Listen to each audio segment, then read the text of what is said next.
Butterflies, they're awesome and I love them. And so we are going to do a butterfly pull technique today. But before we get into what that even means, hello, I'm Mrs. Soap and Clay. Let's make stuff.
How's it going, Sudsers? Welcome back to the channel. You are here for another round of 365 days of soap, and today we are doing a butterfly pull. Now, it's actually going to be a little bit different because back when we did AON's Blooms and Butterflies soap, I realized that I had done a modified version of the butterfly pull and thought I haven't done a proper butterfly pull in quite a while, like a really long time. When I first started out, I loved hanger swirls, I loved butterfly swirls, and it was a very satisfying experience for me, but I haven't done one in several years. And so when Georgia Mae and I were talking about it, we decided that we were going to do something kind of fun, and we were each going to do our own butterfly, and then we'll compare. So today's my day, and we will be doing a butterfly swirl based on a cool, I think it's a moth actually, that I saw in my bathroom at the house. It was really cool. It had like light green and dark green, and I'll put it up there somewhere so you have a frame of reference.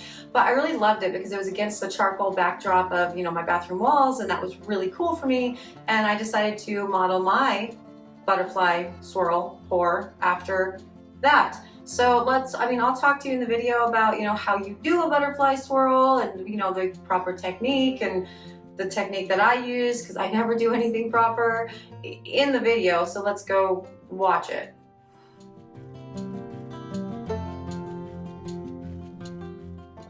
So today, on day 91 of 365 days of soap, we are doing a butterfly swirl. Now, the butterfly in question is not really a butterfly, it's a moth, and I think it's a Luna Moth, but I don't know. I've never actually seen a moth quite like this before, but it was really cool. I saw it in my bathroom, and it was beautiful, and I loved it, and I really wanted to make a soap out of it. So that, not out of it. It's not in the. I wanted to model a soap after it. Is that better? So with this, we've got the kaolin that's dispersed in water, and we also have the 3 accent colors. So we have the white, the sort of darker evergreen, and the sort of lighter type pea green. And we have, with this oil blend, it is a good 50-50 split of solid to liquid. And the solid oils in this are babassu and coconut, and the liquid oils in this are hemp. And you are not emulsified. You see the separation there? No, keep going. So liquid oils are hemp and argan and grapeseed, actually. So no olive oil at all in this guy, which is actually pretty unusual for me. It's a old soaper's habit, just using olive oil for almost everything, but none in this guy. Now, I am going to get this batter to just emulsification with, I'm sure you guys are tired of hearing that from me, but I love soaping and emulsification. It's amazing.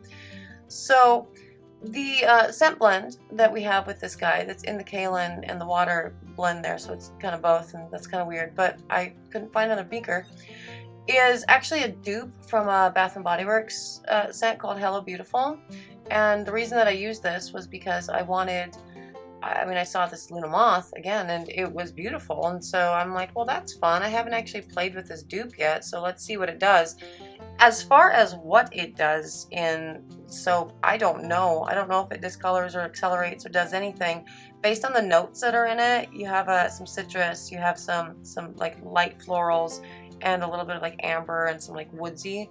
It shouldn't discolor, and it also shouldn't accelerate, but you know, I'm not super sure, so we find out as we go. Now, the main body of the soap is going to be like a gray, but sort of a gray on the blue scale of grays. And the reason for that is because, again, I saw this in my bathroom, and I have gray walls throughout my entire house, and that's also true of the bathroom. It's a very, very dark charcoal gray wall, and I took a picture of this cool Luna Moth thing on my wall, and I thought that was actually a cool background for soap. And I make so many just like white background soaps to make things stand out, but a charcoal will make color stand out just as well. So I'm gonna use the charcoal there. So in order to achieve that color, I did a mica that's called 50 Shades of Gray, and another mica that's called something not as clever as 50 Shades of Gray, because I can't remember it, to kind of achieve the blue. So you see what's going on there with the blue toned gray, and then that cool moth. Wasn't that awesome? That's what I am going for in this butterfly swirl. Now, the 50-50 split of the oils, from liquid to solid, that is going to yield a very fluid batch that is going to stay nice and liquid throughout the entirety of the pour. And I'm also soaping at around 100 degrees right now, so kind of mid-range. It's not super cool, it's also not really hot. And all of that is going to yield a nice thin batter that will allow me to do the pouring of the things and the swirling of the soap with the hanger to make it awesome, really. And again, the kaolin clay, since it is dispersed in water, and the scent itself, some water and oil, it's gonna have some sort of rough texture to it. So you have little pockets of the white, which I like, and so yeah, I like it when there's an extra interest in the base of the bar, so that's why we're doing the thing. But yeah, all of this looks really good. All of the colors are where I want them, and the batter is still nice and fluid and awesome, and so it's it's scented, it's colored, it's clayed, it's ready to go. We are ready for the pour.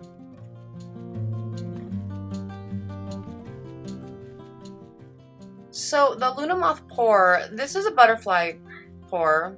It's kind of modified a little bit, and the butterfly swirl is in and of itself a modified hanger. So you pour your soap in, and you take a hanger to it, and you twirl the hanger around, and it creates different cool, interesting patterns.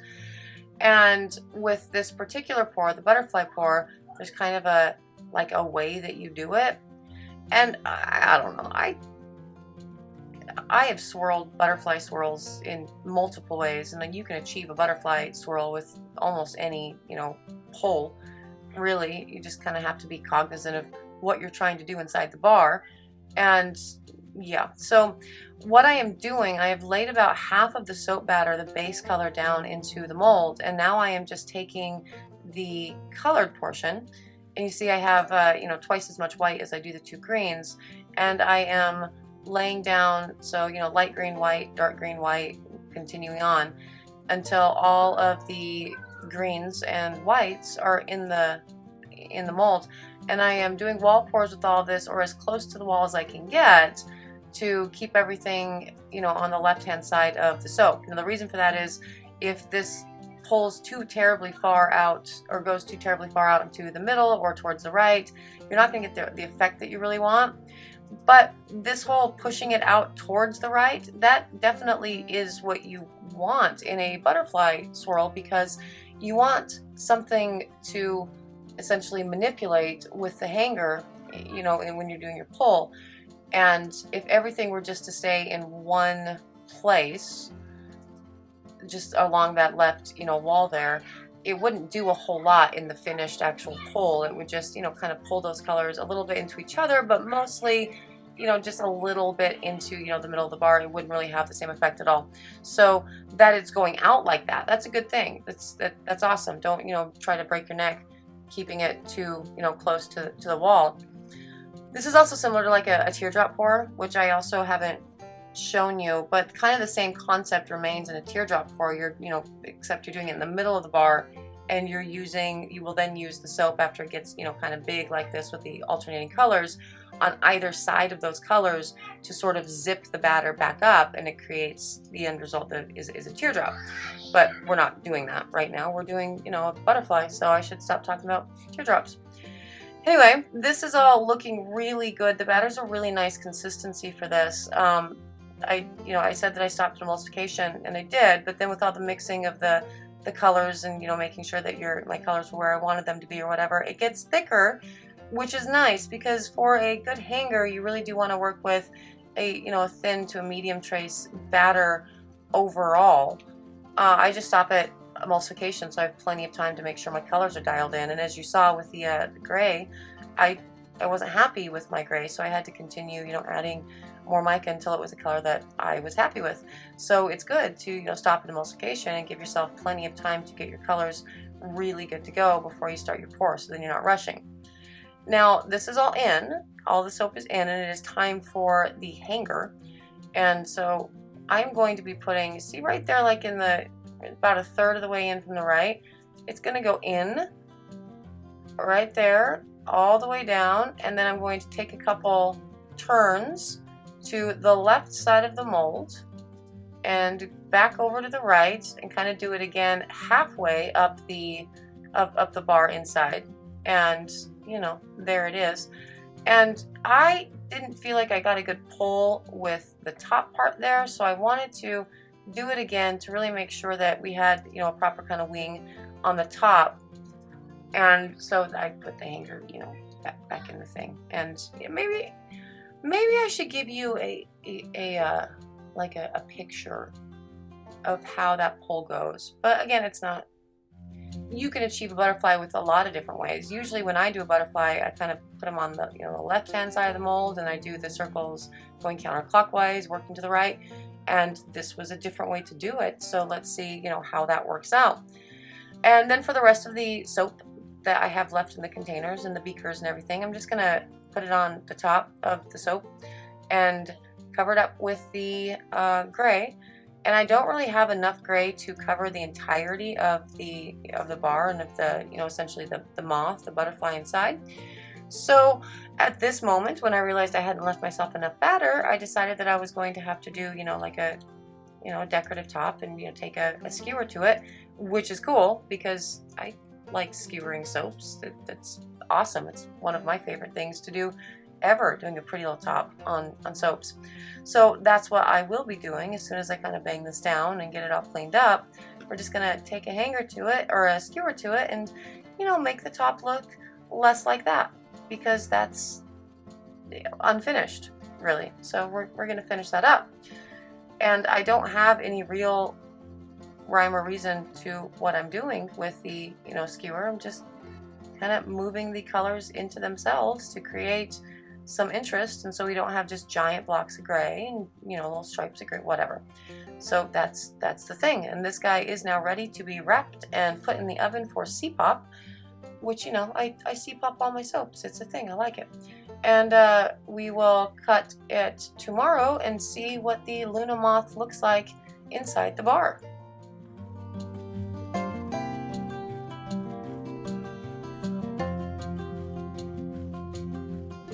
Okay, on to the cut. I love cutting into a new bar of soap that I haven't, made before, and this one is no exception. Super excited to see the pattern that gets released. And I like cutting into, hanger pulls more than probably anything else, because every soap is a little bit different and you don't exactly know what you're going to see when you, open it up, but it's always, beautiful and awesome, except for when it's not. Sometimes it sucks, but usually it's all beautiful and awesome. Now, this soap itself, it looks great. It is a little soft, but my soaps, just because they are clay soaps, and they naturally just harden faster, it's going to be reasonably firm within just a couple days. And oh, that's pretty. That's so nice. Look at like the depth and the detail with the alternating of the light green and the dark green and the white there.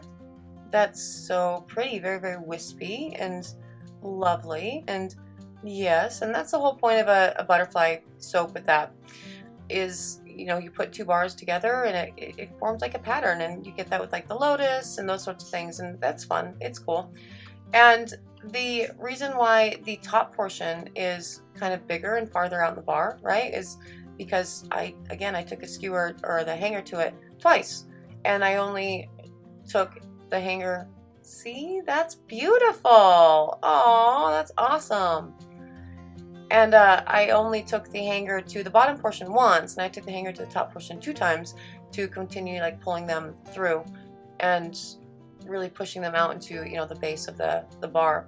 And it worked. That's beautiful. I love these soaps, and I really love the texture that comes along with the kaolin, the clay there. But obviously, if you don't want your bars to have that sort of texture in the design, you know, leave the kaolin out. I don't ever recommend leaving out clay, or disperse it in water. Yeah, that works too. But yeah, I like it. It definitely provides some cool interest. And these bars they're beautiful. The smell on them is really good too. It's a very light floral, but it has some green notes to it as well. And yeah, it's good. It's not anything that I would keep in my line forever, like, oh my gosh, I have to hold this forever and always, because it's not like Hello Gorgeous. Hello Beautiful is not like Hello Gorgeous, but it's a lovely bar of soap. It's aromatic and delightful. It's just not it's not going to ever hit this is my top 5 favorite. But the design could very well hit my top 5 favorite, because that's lovely. It's so pretty. Yeah, that's very nice.